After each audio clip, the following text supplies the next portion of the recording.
आप सभी के नमस्ते प्रणाम करतानी। आप सभी के भाई गणेश कुमार सीतामढ़ी से बानी। रउआ सब कैसे बानी? आशा करत बानी कि रउआ सभी कुशल मंगल स्वस्थ है। और आई एक रउआ सब के बीच लोकप्रिय गीत भोजपुरी में सुनाई कि पतझड़ आयल मद ऋतु आयल, कि पतझड़ आयल मधुर ऋतु आयल, पियू न अइले मोर। दुख के हमरा बरुए नहीं कौने ओर छोर। कि जोग के मारल भोग के जारल बानिए चित चोर। कोरी चुनरिया रे मैली होता,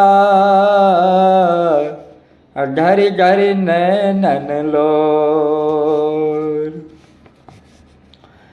यह पर हमरो मरैया, ओह पर सैया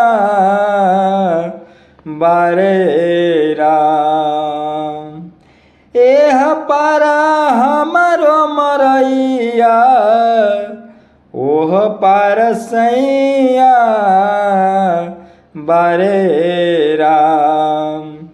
अरे बिचवा में देवरा कसैया, बिचवा में देवरा कसैया, तब पकड़ लेवा कलैया बारे राम।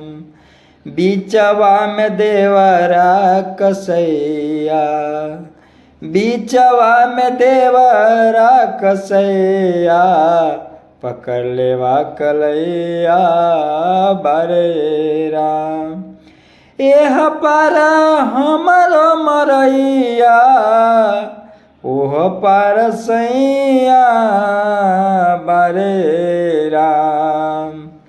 बीचवा में देवरा कसैया, बीचवा में देवरा कसैया, पकड़ लेवा कलैया बारे राम। सुना सुना पिया निरदैया, सुना सुना पिया निरदैया, किनारा लागी नैया भेजाए राम। सुना सुना पिया निरदैया, किनारा लागी नैया भेजाए राम। सोहरी सोहरे लागी पैया, सोहरे सोहरे लागे पैया, त हमारो खेवैया बनए राम। सोहरे सोहरे लागे पैया, हमारो खेवैया बनए राम। कैनी हमा कवन कमैया, कि बिगड़ल समैया बारे राम। कैनी हमा कवन कमैया, कि बिगड़ल समैया मोरा राम। चले नहीं ओ की उपैया, चले नहीं ओ की उपैया, कि बलमा बलैया बुझे राम।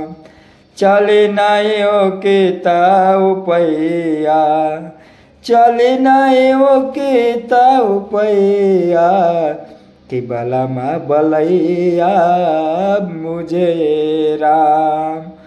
होइबा कते दी मिलनवा, होइबा कते द मिलनवा, कि कतना सवनवा बीतले राम।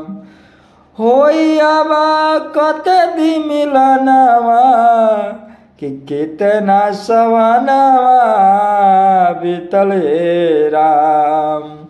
अरे अइले ना मुँह देखबैया, अइले नाही मुँह देखबैया, घूंघट उठबैया मोरा ए राम।